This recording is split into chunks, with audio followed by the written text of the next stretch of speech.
Hey everyone. Today we're going to map out the exact step-by-step journey to becoming a modern network administrator. The kind who speaks the language of code and automation. If you're ready to stop doing manual configurations and start writing powerful, career-building scripts, then you're in the right place. Let's get into it. First things first, we have to talk about the mindset shift. It's huge. On one side, you've got the traditional engineer, plugging away, configuring devices one by one. But on the other side, that's the automation engineer. They write a piece of code and can push a new config to 500 devices in literally 2 minutes. And look, this isn't just about being faster. It's a completely different way of thinking about scale, reliability, and your entire infrastructure. So who is this person we're trying to become? Well, a network automation engineer is kind of like a hybrid professional. They've got the rock-solid networking knowledge of an admin, the skills of a programmer, and that infrastructure as code philosophy from the DevOps world.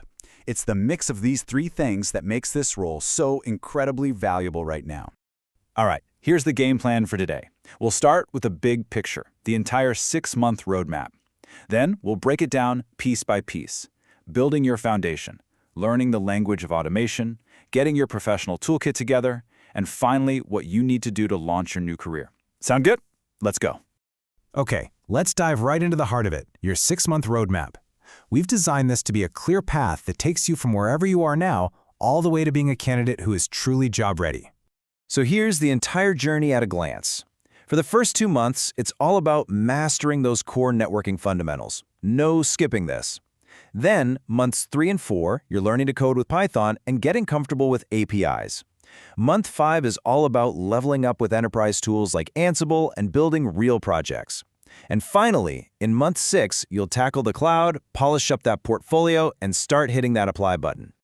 Let's start right at the beginning. Phase 1 is all about building your foundation. These first couple of months are dedicated to mastering the things you absolutely positively have to know. These are the non-negotiables.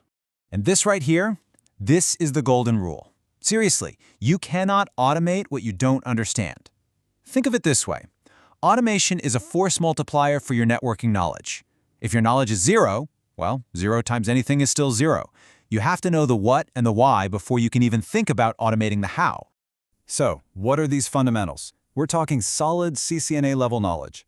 You have to be comfortable with the TCP/IP and OSI models. You need to know subnetting inside and out. It's so important. Then there's VLANs, switching, the basics of routing protocols like OSPF and BGP. And of course, core services like DNS and DHCP. This stuff is your bedrock. Okay, once you've got that solid foundation, it's time to start talking to the machines.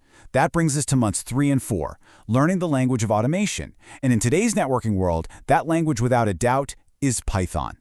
And there's a really good reason for that. Its syntax is clean and easy to read, it has a massive, helpful community, and an incredible ecosystem of pre-built libraries. All of that makes it the perfect tool for communicating with network devices, APIs, you name it. If you learn one language for this career, make it Python. But just learning Python isn't enough. It's really about mastering its key libraries. These are like your specialized toolkits. You've got NetMiko for SSHing into devices, the requests library for talking to APIs, Napalm for handling different vendors, Paramiko if you need lower-level SSH control, and Nornir for running tasks on many devices at once. Okay, this is super important. There are basically 2 main ways you'll talk to your network. Think of NetMiko as your command line warrior. It's your script logging into a device via SSH and typing commands just like you would. On the other hand, the requests library is for the modern world of REST APIs. This is how you'll communicate programmatically with a modern firewall or a cloud platform. You need to be fluent in both. So, what about this napalm thing? This is where you get really efficient. Let's say you need to get the ARP table from a Cisco switch, a Juniper router, and an Arista box. Normally, that's 3 totally different commands. But with napalm, you just use one standard command in your script, and it acts like a universal translator, figuring out the right command for each device. It's an absolute game changer in a multi-vendor shop. All right, we are now in month 5. You understand networking, you can write some Python scripts. Now it's time to really level up. We're moving from just writing one-off scripts to managing entire systems with a professional toolkit. And the big, giant takeaway for this month is you have to learn Ansible. It is the dominant automation engine in enterprise networking, period. It's powerful, and here's the key part. It's agentless. That just means you don't have to install any special software on your routers and switches to manage them. This is a skill that employers are actively searching for. Now, learning Ansible opens the door to a really powerful idea: infrastructure as code, or IAC. What this means is that your network's configuration, your VLANs, your routes, your firewall policies, it all lives in simple text files. You store these files in a version control system like Git, which lets you track every change, collaborate with the team, and even roll back mistakes, just like a software developer. And believe me, this automation mindset is huge in security. You will absolutely be expected to automate things like firewall policies, VPN configs, and access control lists. This is all about using your coding skills to interact with platforms like Palo Alto and Fortinet, letting you push critical security updates across the entire network quickly and, more importantly, consistently. Okay, we're on the home stretch now, month 6 and beyond. This is the final phase of the roadmap. You've worked hard and built the skills. Now it's all about proving your value so you can launch your career. And this is the question that keeps people up at night, right? It's one thing to put Python and Ansible on your resume, but how do you actually prove to a hiring manager who's sifting through 100 other resumes that you can actually do the work? The answer? You don't tell them, you show them with a project. It's simple. First, you install a free network simulator like EVNG or GNS3. Second, you build a small virtual network.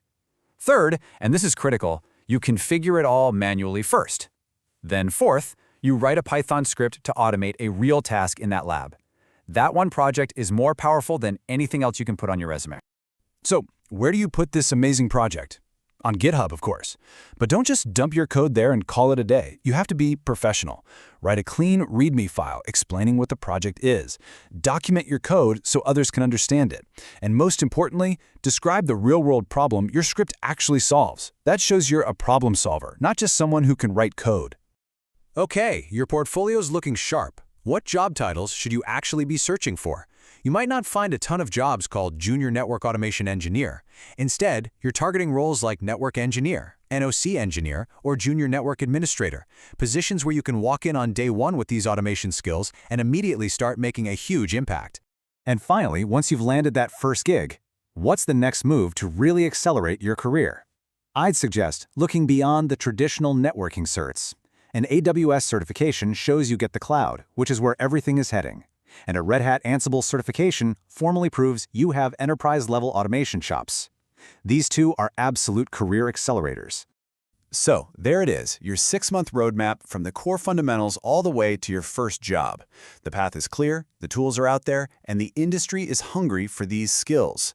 The only real question left is, what tedious, time-consuming network problem are you going to solve first with a little bit of code?